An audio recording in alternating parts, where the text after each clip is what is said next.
São 18 horas e 27 minutos, chegamos a mais uma sexta-feira e como destacamos aqui, é sempre bom atualizarmos as informações sobre o São José Esporte Clube. Afinal de contas, o calendário vai avançando, a pandemia tem sido enfrentada e vai que daqui a pouco chega aí o tão aguardado campeonato da Águia do Vale. Então, por isso mesmo, mais uma vez temos a oportunidade de conversar com o gerente de futebol do São José, o Edmar Costa.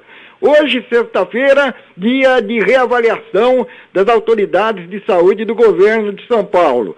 Aqui a região do Vale do Paraíba continuou na mesma faixa, a laranja. Não piorou como a vermelha, mas ainda não chegou à amarela, que seria a ideal para a liberação de treinamentos físicos, no caso até mesmo para favorecer equipes de futebol profissional e até amadoras. Mas o Edmar Costa ainda vive um momento até pior, porque ele estava na faixa laranja lá em Campinas, Campinas regrediu para a faixa vermelha e não saiu da vermelha. O negócio anda bravo aí pro lado de vocês, não, Edmar? Boa noite. Boa noite, Valtencir, todos os ouvintes da Rádio Piratininga. Sempre um prazer falar com vocês. Realmente, Valtencir, a nossa região aqui de Campinas, ela continua na zona vermelha, né? Ela estava pontuada como laranja um tempo atrás, mas o número de internados aqui, a quantidade de leitos disponíveis aumentaram muito o percentual, né? E aí a Campinas acabou voltando para a zona vermelha. Campinas agrega uma região metropolitana muito grande, né, Valtencir?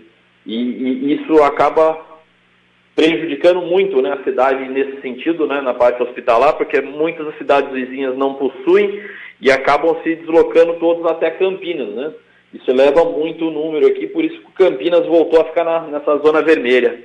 Mas a gente acredita aí, pelo que a gente tem visto, lido, ouvido, né, que o estado de São Paulo está chegando próximo a um platô, né, e que a tendência agora é uma tendência de queda nos próximos dias. A gente acredita que até o final do mês São José passará para essa zona amarela, né, e que a gente possa voltar à parte de treinamento com a nossa Águia do Vale, né? É verdade. Aí, acompanhando assim, a movimentação da pandemia, é bom lembrar que a região da Baixada Santista, Santos, São Vicente, lá o Vale do Ribeira também, Registro e daí por diante, lá as coisas pioraram antes. E as duas regiões já saíram da faixa laranja agora para a amarela. Então dá a impressão mesmo que essa pandemia aí dá as voltas dela, chega num ponto, depois vai se afastando e quem sabe, né, mais alguns dias a gente já possa até encaixar as coisas, porque pelo que eu entendi o planejamento de vocês é voltar aos treinos no começo de agosto. Quem sabe aí coincida até uma faixa amarela justamente nesse período, não, Edmar? Exatamente, Valtencir. A gente vem se planejando, né? A gente tinha um planejamento inicial que, porventura, começaríamos a treinar agora entre o dia 13 e dia 20, mas, como você disse, a doença ainda fica num patamar aí na região de São José que ainda não é possível a volta dos treinos. A gente vai monitorando isso e, assim que possível, a gente entende que até dia 3 seria uma data limite aí, que de repente a gente já possa voltar um pouco antes, ou nessa data, que eu acho que para o início da competição, pelo que a federação havia passado nessa última videoconferência, que seria por volta de setembro, seria um prazo interessante para a gente voltar a treinar, né? Bom, aí dentro de uma condição lógica até, quando perguntamos ao presidente Celso Monteiro sobre a preparação do time, ele até, como eu disse aqui, dentro do que o momento pede, ele faz a parte dele. Ele diz que o trabalho continua, que ainda não pode divulgar nomes, de contratações somente quando a Federação Paulista de Futebol chamar de novo os times do campeonato para uma videoconferência e estabelecer, sim, o campeonato será desse jeito, vai começar no dia tal. Então, dentro de uma lógica e de uma forma conveniente, entendemos a posição do presidente. Mas, não sei se você ficou sabendo, afinal de contas, as notícias andam por aí, né? E hoje à tarde, o Lucas Lima, atacante, esteve no estádio Martins Pereira com os colegas cronistas do Resgatando São José, o Edu Santos, o Leonardo do Benfica, um pessoal que trabalha muito e também gosta da Águia do Vale, e o Lucas Lima não escondeu não, disse que está voltando para o São José, não escondeu também a satisfação por voltar a jogar diante da torcida joseense, no estádio Martins Pereira. Então é o seguinte, Edmar, pode agora você negar, o presidente negar, mas o Lucas Lima já falou para o mundo inteiro que ele é um dos novos contratados, é isso, Edmar? Terceiro, como você disse, né? A gente está aguardando realmente essa liberação da federação. Eles só fizeram a videoconferência ainda com o pessoal da 1, a semana que vem já tem marcado com a 2, e a gente entende que na sequência as demais competições vão ser liberadas. Referente ao Lucas Lima, vi a notícia, conversei com o Lucas. O que acontece? O Lucas realmente a gente está palavrado com ele há um certo tempo, a gente tem algumas situações ainda a serem definidas com o Lucas, mas ele está próximo. O que eu posso dizer é que ele está próximo. Oficialmente ainda não assinou nada, entendeu? A gente tem por hábito não divulgar, porque exatamente a partir do momento que você não tem nada assinado e você põe que o jogador é nosso, de repente aparece um outro time da divisão, ou enfim, uma outra divisão, ou até mesmo fora do país, aí você vai ter que se justificar. Mas por que saiu? Porque não tinha nada assinado, entendeu? Então a gente, até realmente não colocar no pré-contrato ou um contrato definitivo, a gente não vai divulgar os jogadores, entendeu? O Lucas não é segredo para ninguém, que a gente já trabalhou junto em 2 clubes, e será um prazer poder voltar a trabalhar com o Lucas. Mas oficialmente ainda a gente não tem nada assinado, entendeu? Então não posso falar que ele é jogador da Águia ainda.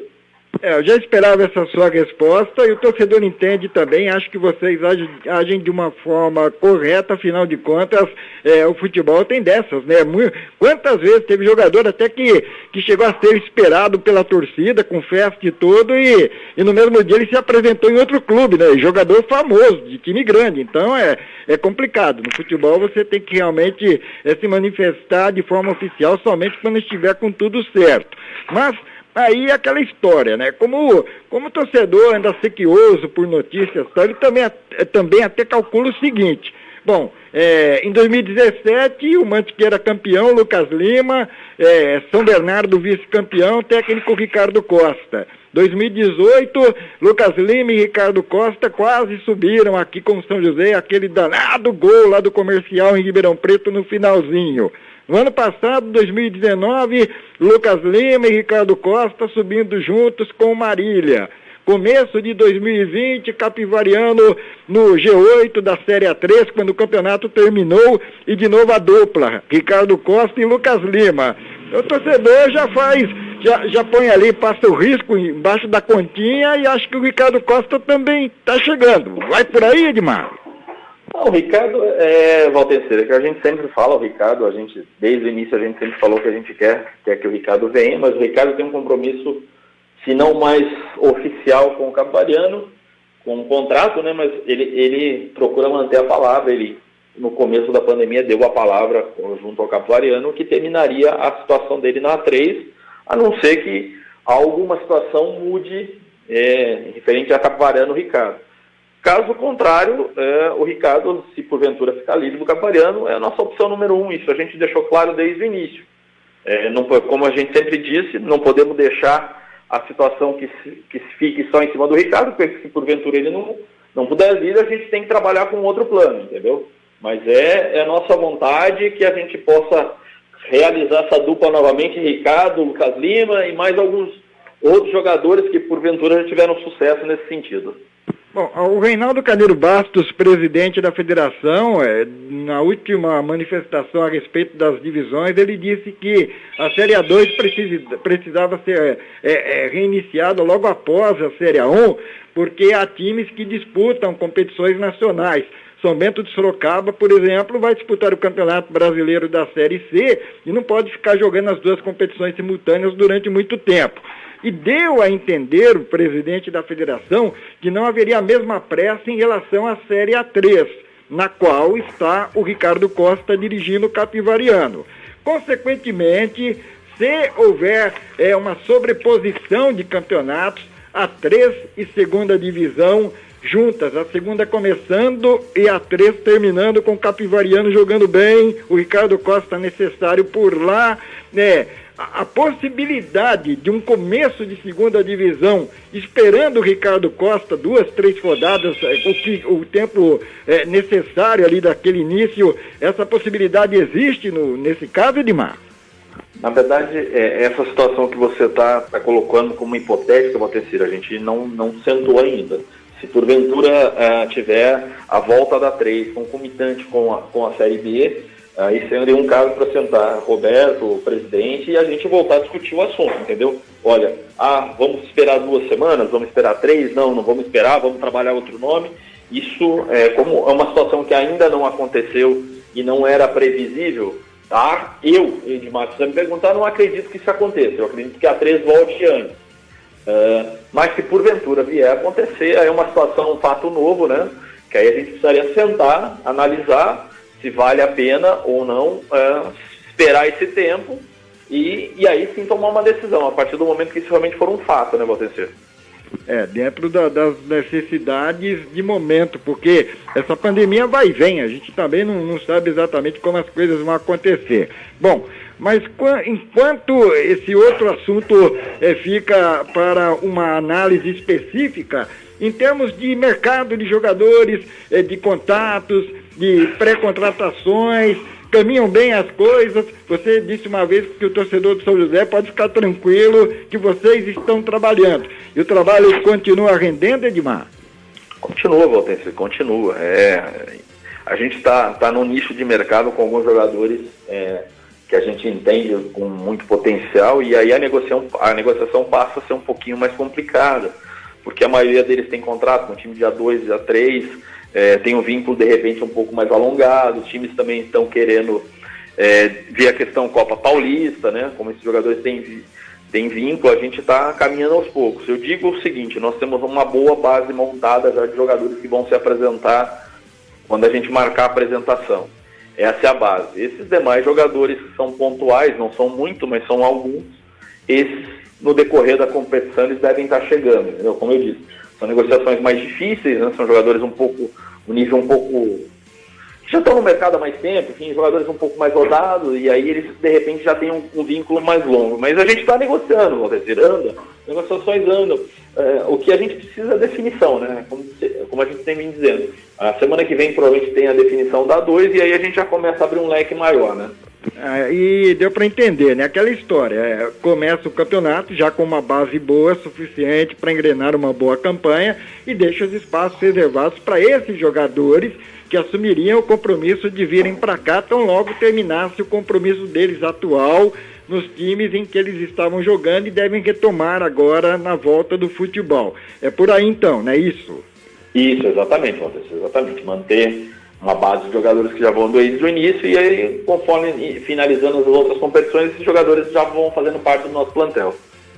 E quanto ao protocolo que você tem acompanhado aí, já colocado para os times de Série A1, e devem ser também passados aos da 2, da reunião da próxima terça-feira, algo que chama a atenção? Você sente que o São José, da 4ª divisão, pode acompanhar pelo menos o essencial, o necessário para ter esses protocolos em dia, Edmar? Olha, Valtencir, assim, o que a gente vem acompanhando em termos de protocolo de A1, nenhum setor de qualquer que seja o segmento tem um protocolo tão rígido quanto a do futebol. Isso a gente pode falar. Qualquer retomada que siga protocolos parecidos com o futebol são de excelência, entendeu? É óbvio que a gente sabe que a questão financeira pese, né? A gente fala com alguns amigos que a gente tem, que estão em clubes da primeira divisão aqui de A1 São Paulo, de outros estados, no caso do Rio de Janeiro também, a testagem é maciça, né? 2 vezes a semana, às vezes 3, entendeu? Então o protocolo realmente é muito rígido nesse sentido. A questão de distanciamento nos quartos, concentração, o jogador não pode sair. Então realmente é uma situação realmente muito rigorosa. Agora, a gente trazendo para a nossa realidade, não sei se a questão financeira pese demais para os clubes, né? Não acredito que a maioria dos clubes da Bzinha, né, consigam ter seguir protocolos tão rígidos. É por isso que eu acho que estão se esperando um pouco mais para melhorar a questão do número da doença para poder liberar as demais equipes. É por isso que, por enquanto, só estão liberando até a parte de treinamento aos times de primeira divisão, né? Porque realmente é muito rígido. E na primeira divisão o jogador não mora no centro de treinamento, tem com raras exceções, alguns moram até sem pandemia, mas nos casos assim de times sem a mesma condição, sem a mesma estrutura, existe até a possibilidade da federação pedir um confinamento. Tipo, os jogadores, aquele grupo fica por lá, confinado em um determinado lugar durante 3 ou 4 rodadas, um determinado período. Essa possibilidade parece que tem sido cogitada também, e até alguns times da Série A2 pensam que seria o melhor caminho. Você também observa por esse ângulo? Sim, sim, mas, por exemplo, se você falar de um confinamento de 4 rodadas, que seja em 2 semanas, que tenha jogo... isso para um clube da primeira divisão, ele é viável. Você tem condições financeiras de fazer isso. Você vai para um hotel, vai para um centro de treinamento. Agora, os clubes vão por dia 2, não tem esse... Se a federação não abraçar, assim, dizem que a federação nessa reunião possa estender a mão aos clubes, enfim, custear testes, de repente até montarem subsedes do campeonato, que eu acho difícil, né? Se cogitou algumas situações na 2, né? Mas, pelo que eu entendo, eles devem seguir o protocolo da 1. Então, cada clube vai poder mandar na sua casa, desde que esteja na zona amarela, né? Então, como que você vai confinar todo mundo a todo tempo? Na primeira divisão, que eu volto a falar, é fácil. Eu quero ver estender para as demais nesse sentido, né? É verdade, né? Eu me lembro de jogadores do Corinthians que diziam que preferiam morar até no CT, porque eles ficavam lá tranquilos com toda a retaguarda necessária. Tem isso mesmo. Bom, Edmar, muito obrigado, era importante falar com você, afinal mais uma semana está terminando e todos nós aqui aguardando com muita expectativa a volta do São José, primeiro aos treinos e depois aos jogos. Uma boa noite aí, cuidado com a sua região, hein? Aí o sinal vermelho, tá bom? Valtencir, sempre um prazer falar com vocês, a todos os ouvintes. Com certeza, Valtencir, eu fico resguardado ao máximo possível, porque realmente Campinas ainda tá bem grave. E se Deus quiser, para a torcida da Águia, a gente possa voltar o quanto antes. A gente sabe que a torcida é sedenta por informação e quer saber o que está acontecendo, mas a gente mais uma vez pede calma para a torcida e pode ficar tranquilo que estamos trabalhando para montar o melhor time possível. Valeu, falamos com o Edmar Costa, o gerente de futebol do São José Esporte Clube. Daqui a pouco a gente volta com a sequência do nosso Parada dos Esportes.